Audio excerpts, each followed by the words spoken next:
I think that you need to get under someone to get over someone, but that doesn't mean that you need to make it into a relationship. You can just have like a rebound hookup. What is your name? My name is Lindsey Metselaar. I'm 33 years old. Where are you from?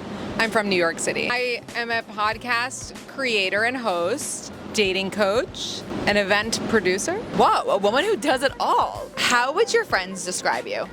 My friends would describe me as thorough, thoughtful, ridiculous. It's like I'm the one that sends around the meme of the guy with the dick. You know what I mean? We're the same person in the friend group. What was your first experience with heartbreak?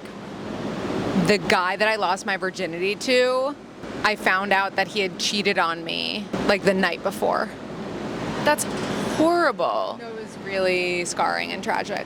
Yeah. So you had heartbreak early on, I'm assuming, when you lost your virginity. Well, I actually didn't find out till like a month later, but there was still heartbreak.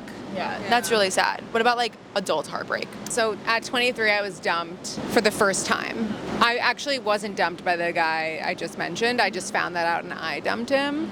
But this was the first time I was straight up dumped, and I was fired in the same week.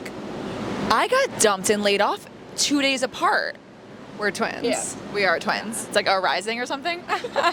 Well, it really shapes you as a person, and it forces you to like examine your shit. I always say everyone needs to get dumped at least once in their life. I mean, it sucks and it's so shitty, but like you really learn a lot about yourself, as cheesy and corny as it is. No, you need to. It's like a great personality shaper as well. Like if you haven't been humbled in a relationship, it's coming for you. How do you handle seeing an ex move on before you?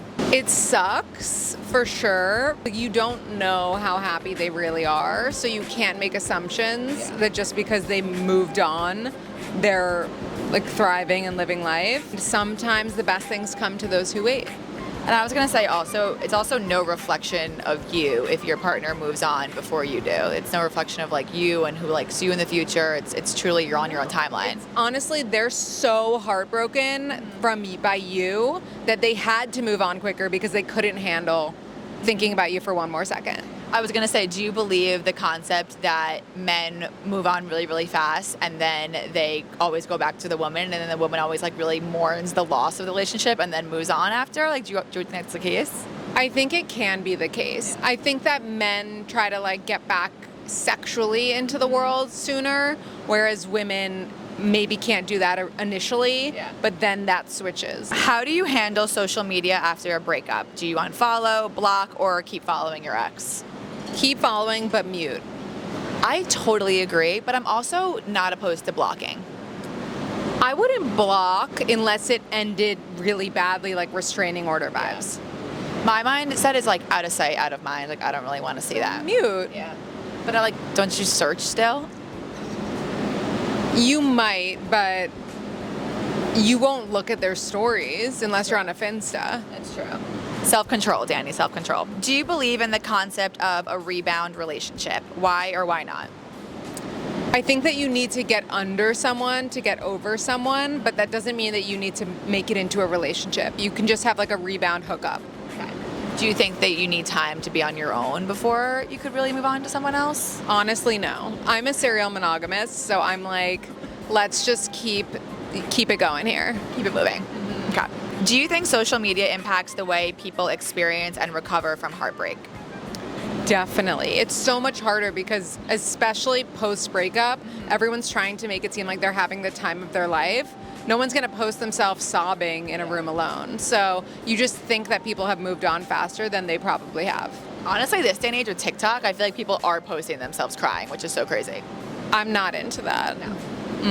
Keep it private. I agree. I think it also shapes this like you're surrounded by people who are in relationships, like getting married, getting engaged, all those things. So it can make you feel worse about the situation when really it's no reflection. I totally agree. What's the most valuable lessons you've learned from past heartbreaks? I say this one a lot, but if you're confused, they're not interested. We talked about this on my episode of your podcast.